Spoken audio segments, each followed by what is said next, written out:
On today's show, the Bucks clinch the number one record in the East, the number one seed throughout the postseason, and the league's number one record. They came from behind. They were down 10 early in the third quarter against the Bulls, but some big performances from Bobby Portis, Brook Lopez, Jrue Holiday, and Frank's man Wesley Matthews showed signs of life. We got plenty of positives to talk about tonight, but also the concerning element of this game. Khris Middleton exits early with right knee soreness. Not a new story, but also not a fun story. Let's get into it. You are Locked On Bucks, your daily Milwaukee Bucks podcast, part of the Locked On Podcast Network, your team every day. You are Locked On Bucks. My name's Kane Pittman. You can see and hear me on this show Monday to Friday, and also find my work over at ESPN alongside me, the founder of brewhoop.com and longtime voice of the podcast, Frank Madden. And as always, we thank you for making Locked On Bucks your first watch or first listen of every single weekday. And we get into postseason time, so you know there's going to be some weekend podcast action as well. So whether it's the audio platform or YouTube, where the real action is happening on YouTube, particularly in the comment section, we appreciate your support. We appreciate you listening. And I'm sure you're all as excited as we are that after 80 games, couple to go till we get to the postseason, but the Bucks, somewhat surprisingly to me, if you said it at the start of the season, I might not have believed that they've clinched the number one seed in the Eastern Conference and the league's best record. So if you haven't yet, subscribe, drop a like, a comment, give us a rating or a review or all those nice things. It's free to do, and we really appreciate it. Lots to get through tonight, Frank, on this post-game show. The Bucks, in the end, beat the Bulls 105-92. They were down 10 early in the third quarter, but they finished this game strongly. I know that there is going to be significant concern, and I imagine most of the feedback we get from this podcast is going to be around Khris Middleton. But I also was watching the end of this game, and it was pretty nice to think again that this team now, who knows if they get to 60, best record in the NBA. I also don't want to skip over that and get straight to the negatives. And I think we should start there. We should start with the fact that even 6 weeks ago, we wouldn't have predicted that this was going to be the case for this Bucks team to get to the position they are. And we'll see what happens with Khris Middleton. But this is ultimately where you want to be, Frank. Yeah, I mean, when your whole season revolves around getting to the postseason, there's really only kind of like two big picture things that you want to do and accomplish over the 82 games of the regular season. One is win as many games as you can, position yourselves as well as you can for the postseason, set up, any advantage you can get as far as home court, seating, et cetera, and health, right? And just going to the playoffs healthy and hopefully playing the kind of basketball that, you think is good enough to win a championship. Certainly decidedly mixed reviews on those two things, right? We'll cross our fingers here that the Middleton news is just that it's going to, some sort of aggravation. And the upside is you can now basically give him a week and a half off, not have him have to play, obviously, this weekend. And then next week, obviously, the playing games are going to happen. And you can kind of sit back and say, all right, 7, 8, 9, 10, you guys figure out what you're going to do. And then we'll play whoever comes out of that. So again, timing is bad for any injury at this point of the year. We talked about it after the Grayson Allen injury, like any, soft tissue injury, ankle injury, certainly, knee injury, anything like that you worry about because we're so close to the playoffs starting. You really don't want, obviously, Khris to miss time, let alone, be limited moving forward as you head into the most important part of the season. But we're just gonna have to see. I mean, there's nothing we can really say at this point about what that could mean, other than the fact that, I think to win a championship, you're going to need Khris Middleton. And so, the upside was there was not kind of the same obvious sort of mechanism of injury that we saw when he hurt his knee a year ago against the Bulls. Of course, you don't need to, have some big ugly fall to hurt your knee. But again, glass half full, I'll tell myself, well, hopefully, he kept playing through it. You could see it. I don't know if you saw it, Kane, but I noticed it right away. He just clearly was not right, kind of running back on the court after he missed a shot on the first possession. So something kind of happened when he came back down for a shot, but he waved off the bench and wanted to stay in the game. And I think he stayed in the game about 6 minutes until he got pulled. 6-7 minutes maybe. I think he got 8 minutes technically is what he was credited for in the box score. So I guess that's a good sign that he kept playing for 8 full minutes. I think he did try to play a little bit after. I think he hurt the knee in the playoffs last year as well, but that seemed to be a much kind of clear injury that he sustained in that game. So yeah, we'll see kind of what this means, but I think obviously the big headline, we can kind of park that for now and see where things land tomorrow. But on the second night of the back-to-back, that you knew coming in, obviously pre-game, Giannis goes through his warm up. He decides, what he's going to sit this one out due to his kind of perpetual knee soreness. I'm not going to push the panic button on that at all. But not shocking that they didn't want to really push things with Giannis. So to basically, be without your superstar and one of your all-stars, and this was definitely a game that, they came out, Bucks hit a bunch of threes early, but Chicago then kind of started to take it to them, and you're down 10 points early in the third quarter, and I think it was Bobby Portis was the one basically firing the team up on the bench. And again, this was one of those games where you really see the luxury of having Bobby Portis as your sixth man. You slot him into the starting five. He delivers 27 points, 13 rebounds. Brook Lopez, yet again, another 20-plus point scoring performance from him. And Jrue Holiday's playmaking and timely shot making. Ultimately that was enough, combined with a refreshingly stout defensive effort, Kane. We hadn't been a few games since we saw one of those from the Bucks. And again, Chicago obviously has been kind of a Jekyll and Hyde team all year. So to be able to, get to 58 wins, clinch home court throughout the playoffs, that part certainly I didn't expect coming into this season, and to lock it up here heading into the final weekend, give yourself some flexibility to not play certainly these guys that are battling injuries, but also to rest, Giannis, Brook, Jrue, etc. if you want. That is a huge luxury to have, and certainly something to celebrate, even while we do have some concern about these injuries. But yeah, what a tremendous season here for the Bucks to lock up home court throughout the playoffs. That's can't do any better than that, right? So now obviously you set yourself up very well here heading into the postseason. So Bud was asked by Eric Name in the postgame about Khris Middleton, and he basically just this is what Bud just said. It's a re-aggravation of the right knee soreness. He was asked, is he going to play in these last two games? Now, I would find that highly unlikely, but if he wakes up tomorrow, it doesn't sound like, from what they're saying, that it's some sort of specific injury outside of, he's obviously been dealing with this for a while. Bud said, I don't know. I think we'll learn more and know more going forward, so I couldn't say tonight. So typically no real update there. And Khris, I don't think anyone expected that we would get one tonight. There is over a week until the start of the first round, and I'm not getting too down in the dumps about it, but this also is why it was perhaps even more important tonight to make sure you do lock in that first seed and make things, I'm not saying easy, but you're not playing Boston in the second round, essentially. That was ultimately what we've been talking about a lot over the last few weeks.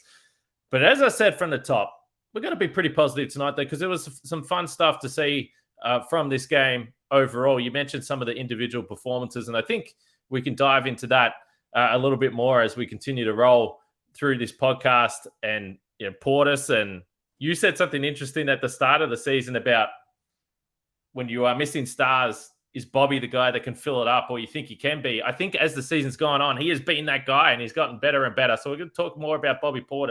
And then we have to get to the defensive effort on DeMar DeRozan. What a performance. You don't come to expect that if you're a Bucks fan. But first, we'll talk about our friends over at Ibotta. Now, groceries, that's something you can't avoid. Normally, the Bucks can't avoid DeMar DeRozan going off, but you absolutely can never avoid groceries. So if you got to go there and you got to do your shopping for your food, and you're like me and you live by yourself, and it's just, there's no one chopping you out. You got to figure out what you're eating for the week, and there's a lot going on. You may as well get some cash back while you're at it. You can earn cash back on every shopping trip with Ibotta. It gives you cash back on hundreds of grocery items, from produce to personal care to pantry goods. Either link your loyalty account or upload your receipt after you shop to get your cash back. It's that easy. The average Ibotta user earns about $120 a year in real cash back. That's a free shopping trip. So you got to love that. I would love to go and do that and not have to pull out the old bank card. Or you could use your cash back to buy that that flight you've been eyeing. I tell you what, that is an expensive light globe, but maybe that's what you want to get as well. that game you're dying to go to, the postseason coming up, or the fancy dinner you've been craving as well. So right now, Ibotta is offering our listeners $5 just for trying Ibotta by using the code LOCKED when you register. Go to the App Store or Google Play Store and download the free Ibotta app and use the code LOCKED. That's IBOTTA in the Google Play or App Store and use the code LOCKED. All right, so we can go into it a little bit more. I mean, the Brook Lopez and Bobby Portis front court, it's pretty handy in a game like this. And I think the Bucks were defensively, as long as you got Brook there, you feel pretty good about the rim protection. And obviously there was outstanding performances on the wing as well. And Chicago is a team that can hurt you there a little bit. But the offensive load carried by Bobby Portis and Brook Lopez tonight, 53 points between them. Another really vintage Brook Lopez game. He ends up 0 for 2 from 3, so he's 10 for 17 from 2-point range. And I've been referencing this a little bit, but I was happy tonight that we actually got there. Brook Lopez with his 26th 20-plus point game of the season. Now, 15 of those have come since the start of February, so he's been on an absolute tear over this hot stretch for the Bucks. But he's now officially equaled the amount of 20-plus point games he had over the rest of his 4 seasons in Milwaukee. 26 over 4 seasons, 26 alone in this season. And then Bobby Portis, who was looking like he was getting a little bit unhinged towards the end of this game. He was getting into it with Zach LaVine, which I love to see. DeMar DeRozan knocks his headband over his eyes. Bobby Portis was fully engaged in this game. He was doing it from the outside, 6 for 9 from 3. But having those two guys for the Bucks was just constant offense throughout this game. And ultimately for a stretch there where you're down 10 in the third quarter, they needed an injection of enthusiasm, and I thought those two guys were huge. Yeah, I mean, it was 51-49 at halftime. Chicago comes out and puts together a run to start the third quarter. It felt like the Bucks just kind of, it really just looked like they were just not going to have the firepower, not have the legs early in that third quarter. Given the absences, given the lack of depth on the bench, especially from a scoring perspective, right? Not having Grayson Allen, not having Pat Connaughton. It was just kind of like, all right, Jay Crowder was 0 for 5 in this game. Like, all right, Jay, can you hit any shots tonight? He was really good last night in Washington. Maybe the old crusty vets on the second night of a back-to-back, just not quite having the legs.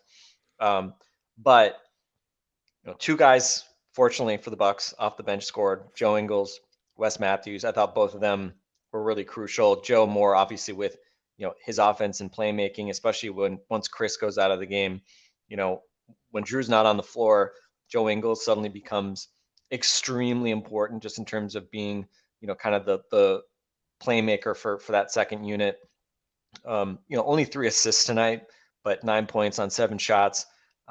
Hit a couple important threes in the second half, including that one while he was falling out of bounds in which he picked up a technical for, I don't know that he actually even, it's strange for Joe Ingles to get a technical without saying anything, considering he's always talking, but looked like he got a technical basically for just immediately getting into Pat Bev's face. I don't know if you saw anything. I didn't necessarily see him say a word, but the officials seem to want to nip that in the bud as quickly as possible.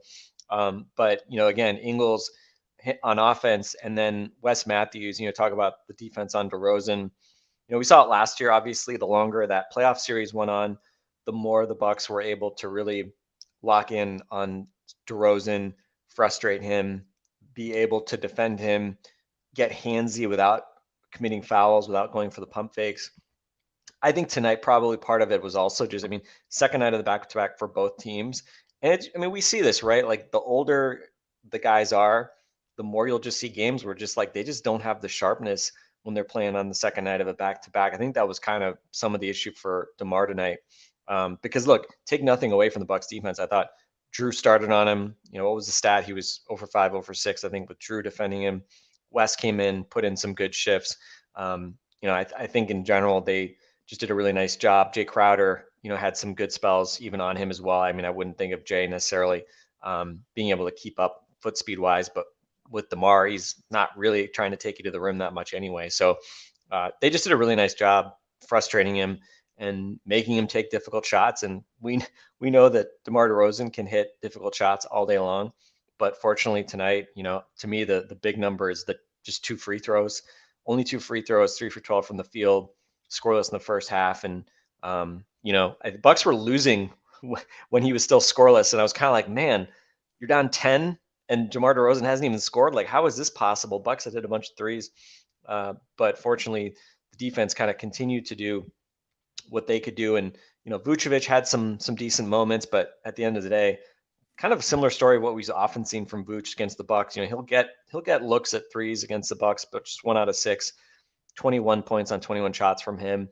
And, Javon Carter, I want to give credit to Javon Carter. Javon Carter had some really good defensive spells against Zach LaVine in last year's playoffs, which, you look at the size differential and you say, like, oh, can Javon really defend a guy like much bigger who's also athletic in Zach LaVine? I thought he did a really nice job, kind of annoying and staying in front of Zach LaVine in last year's playoffs. And he did a really nice job, gets the starting gig tonight. Obviously, he wasn't defending Zach the entire time, but I thought he did a nice job on Zach. And overall, again, just the team defense was really good. And you look at the numbers with LaVine, 1 out of 8 from 3, maybe a little bit of luck there, but just 4 for 9 on 2s, 5 out of 17 overall, just 3 free throws.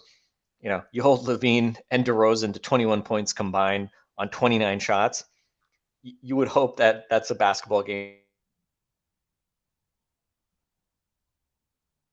And so on some of these games over the last week or two have kind of just been like, all right, especially against lesser teams, we can just get into a track meet, just outscore you. I thought tonight it was good to see them kind of lock in against a team that has skilled players in the half court and be able to force them to take difficult shots. And ultimately, I think they had like a 95 defensive rating or something tonight. So really good defensive effort on a night when, missing offensive firepower, they actually really could have used that type of defensive work, and they got it. And obviously the payoff of clinching the no-1 seed is a big one. And the Bulls have been, playing well lately, right? I mean, the Bulls are not a team, we've seen them at various points this season. They beat the Bucks in the first 2 games that these teams played. We saw the Bucks beat them last game without Giannis, thanks to a big second half 3-point shooting. We know they've been sort of up and down all year, but credit to the Bucks, take care of business. And again, when Khris goes out with that injury, you start to see the Bucks feeling a little wobbly offensively. I started to think a little bit, okay, maybe they lose tonight, and then you got Memphis, and then you got to go to Toronto. Toronto will probably have something to play for on Sunday. Memphis is still, mathematically still, kind of in a little bit of a battle in the West standings. Started to get a little bit nervous, trying to look ahead to the schedule a little bit. Obviously, Boston would have had to win out as well, but they've got, I think, 3 home games left. So let's just say very relieved and pretty impressed by the guys that were still upright at the end of this game, being able to close this one out. And thinking back to the first game in Milwaukee between these 2 teams, we saw the Bulls just hit a bunch of threes in the fourth quarter and kind of shocked the Bucks a bit by beating them in the first meeting between the teams in Milwaukee. So it was nice to see the Bulls just kind of start firing blanks, and ultimately things break the Bucks' way. I think it was like 86 to 82 or something like that at one point, and Bucks pretty much just kind of locked them down from there on out, and they got a few points late, but just 16 points in the fourth quarter for Chicago. I think we'll happily take that any day of the week. Bulls firing blanks is always problematic, but not tonight if you're a Bucks fan and they're able to win this game. But there is an outside chance that the Bulls could be a first-round matchup. So perhaps next we'll look at the bottom end of the standings here as we move forward. But when we looked at the schedule towards the back end of the season, we knew the Bucks had that Boston game, which was a disaster, but it was going to be challenging, that schedule part. And then this other back-to-back here, to be able to win these 3 games straight. You go back to how important that Philadelphia game was. It might not have always been pretty, but the Bucks have just taken care of business here, which is exactly what they had to do. And one just final point there on Javon Carter as well, because the defensive stuff, I'm glad you brought that up. The offensive stuff, we've spoken a lot about the shot selection and those types of things, but even early in this game when everyone looked like they were sleepwalking up and down the court, Khris Middleton leaves, Javon Carter started 3 or 4 from 3, and they kind of needed it wasn't going to be panic stations, but they were kind of handy baskets at that time as well. So we've seen that he's been a plus 40% 3-point shooter for the bulk of the season, and that continues to be pretty important for this team. And we figure he's going to play a bigger role, certainly in the postseason, than he did last year. I want to talk about FanDuel before we look at the standings at the bottom of the East and what it might look like for the Bucks as far as a first round matchup goes at the end of the play-in tournament. But the NBA playoffs are almost here, and now is the perfect time to download FanDuel, America's #1 sportsbook, because new customers get a no sweat first bet up to $1,000. That's bonus bets back if your first bet doesn't win. Just download the FanDuel Sportsbook app. It's safe, secure, and super easy to use. Now, Bobby Portis was campaigning at the end of this game. He had a post-game interview. He was campaigning for sixth man in a year, so I've pulled up the odds here. Emmanuel quickly, minus 350. Still a little strange to me. I don't know. Maybe I haven't watched enough Knicks. Malcolm Brogdon at plus 250. Bobby Portis is the third favorite, but he's at plus 6,500. So I don't know. Is there going to start to be a public push? He would point it down the camera and said, vote for me. So we'll see whether there's any late push for Bobby Portis, but that's sixth man of the year. So don't miss your chance to get a no sweat first bet up to $1,000 in bonus bets back when you when you go to FanDuel.com/lockedon. That's FanDuel.com/lockedon to learn more. Make every moment more with FanDuel, an official sports betting partner of the NBA. So one of the strange things with the way the schedule, and we're a couple of years into this now, so we're not totally foreign to how all this is going to play out, but the Bucks now can afford to rest some guys and go in preservation mode over the final weekend of the season. But then they got another half a week or almost a full week to wait for game one of the first round. So, they'll always be coming into game one. Are they going to be a little sleepy after having a week off potentially before coming into that game? But looking at how it sits, and there's not actually that much of a gap in the standings between Brooklyn, Miami, and then below, but I'm thinking that Brooklyn and Miami are going to go through. I think that the Bucks' opponent is probably going to be between Atlanta, Toronto, and Chicago. And I asked Justin and Camille this on the podcast last week when we were sort of projecting ahead. Justin, just no concerns at all. He doesn't give a stuff who the Bucks play. He's very, very confident. I'm still in the boat that I would prefer not to play Toronto, Frank, but how closely, I know you're a standings watcher. I know you're a scoreboard watcher. How closely are you going to be tracking what happens over the weekend here? And then obviously we'll all be watching the play-in tournament. Yeah, I mean, if there wasn't a play-in tournament and we actually were going to know by the end of the weekend who the Bucks were going to play, I'd probably be watching them more closely. But given the fact that, 4 teams are going to get to the play-in and we're going to need to watch the play-in to know who ultimately plays the Bucks, I haven't been following it as closely. I was mainly looking at it today just to try to figure out, what are the odds Toronto is even going to have something to play for on Sunday when the Bucks play. All the Eastern Conference games are starting at noon on Sunday. The West teams are playing at 2:30, I think. So basically, it's kind of like in soccer. This is like definitely a big soccer thing. I don't know if they do this in Aussie rules football, Kane, as well. But I think maybe in Spain they do the last 2 weeks of the year. But they basically try to play games, at the same time to end the season, just so there isn't any kind of funny business with teams that need to win games to either for European competition positioning, relegation, things like that. But in the same thing, and I don't really remember.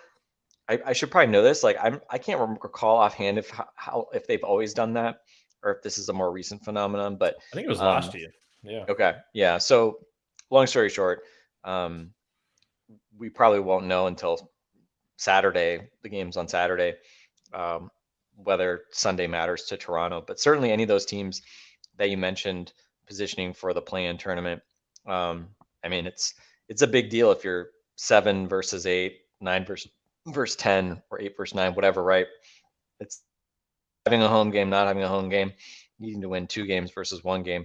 Obviously it's a pretty big swing. And I would say in terms of who I would want to play, I think we're obviously very comfortable as Bucks fans seeing the Bulls, given what we saw last year. You lose Middleton, you get that kind of first game scare, and then you come back, and even without Khris, they were able to handle them very easily. And again, as much as Chicago, are they capable of beating the Bucks in a in a game, yes, for sure, we know that. But I think they would be the team I'd probably most like to play. Atlanta's probably been. I mean, Atlanta is maybe even more dysfunctional than the Bulls. But I don't know. I mean, we obviously saw the Bucks have some struggles with them early in the season. And I feel like I've seen just enough of Atlanta. They're kind of just a weird team between Capella and in particular Okongwu. They actually have, a couple of guys that can at least credibly face off against Giannis. Not that they're just going to stop Giannis, but Okongwu in particular, I think, has shown he can frustrate Giannis. So I don't know. I mean, that team is really talented. Who knows? They have a better coach now. I'd probably rather not play the Hawks, but am I concerned about having to face the Hawks in the first round? I mean, no. I mean, I think at this point you got to feel confident. I think probably maybe the more interesting question is, if Khris Middleton has to miss parts of the first round of the playoffs, right? Which at this point is pure speculation. Is there any? Would you have concerns? And I would say the Raptors again, just because of the kind of physical tools, athleticism that they have. And just the kind of sheer variance, right? If Fred VanVleet has another baby between now and the start of the playoffs, we wouldn't want to see him again. So yeah, I would say Toronto is probably the team I would at least want to see. Then probably Atlanta and the Bulls would probably be my preferred opponent. But overall, I don't know. I would tend to agree. Take more of the Justin standpoint in general, right? I think Bucks have been good enough, and especially if they're have their more or less full complement of players. I don't think you'd look at those guys as those two teams being particularly scary. And even Miami, honestly, like, I mean, but talk between the Bulls last year and the Heat a couple years ago, I don't think the Heat match up particularly well with the Bucks. I think the fact that, as we've seen, you can actually put Giannis on Jimmy, and it's just a really hard matchup for Jimmy. I don't know. I don't think any of those teams would be particularly scary to me. But again, this is where kind of injuries can be the great variable, right? And if you were to lose, not have Khris for part of that first round, or again be down multiple guys, Giannis turns an ankle, right? We've seen what can happen, right, in the playoffs in terms of either short and long term injuries. So I never want to take anything for granted, but certainly I think getting the 1 seed. Probably not worried so much about it's not so much for the first round as it is for the second round. And the fact that you give yourself a chance to, hopefully have an easier opponent in the second round, not have to face Boston or Philly at that point.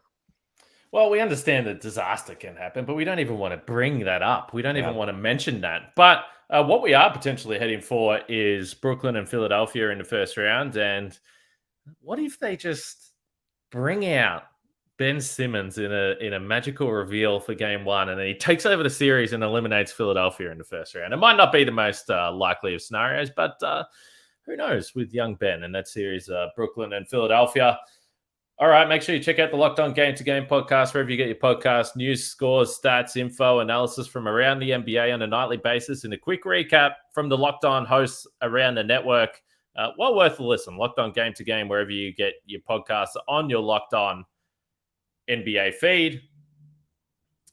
Well, Frank, it's been a pretty long regular season so far to this point, but the Bucks, they can still win 60 games. We'll see. They've got obviously Memphis and then Toronto. And by the way, that Toronto game at 3 a.m. for me on Monday morning is not exactly how I like to start my work week, but we'll get up and we'll do something. So we'll have another podcast tomorrow leading into the Memphis game. We might have some more news on Khris Middleton and anything out of tonight's game. The other point that I would make is I was on Pat Connaughton watch on the bench tonight, and he was jumping around and celebrating like a madman. So I don't think Pat's ankle is all that serious, Frank. I'm not as worried about Pat Connaughton. He seemed to be traveling okay, but overall, could have been worse. Could have been more nervous tonight if the Bucks weren't able to seal this. So it's a pretty good feeling to lock up the number 1 seed. And now strap ourselves in for another postseason run, Frank. You reckon you got one in you? Do I have a choice? No, not really. I think probably at some point maybe we can talk about the collective bargaining agreement and some of the implications for that for the Bucks long term.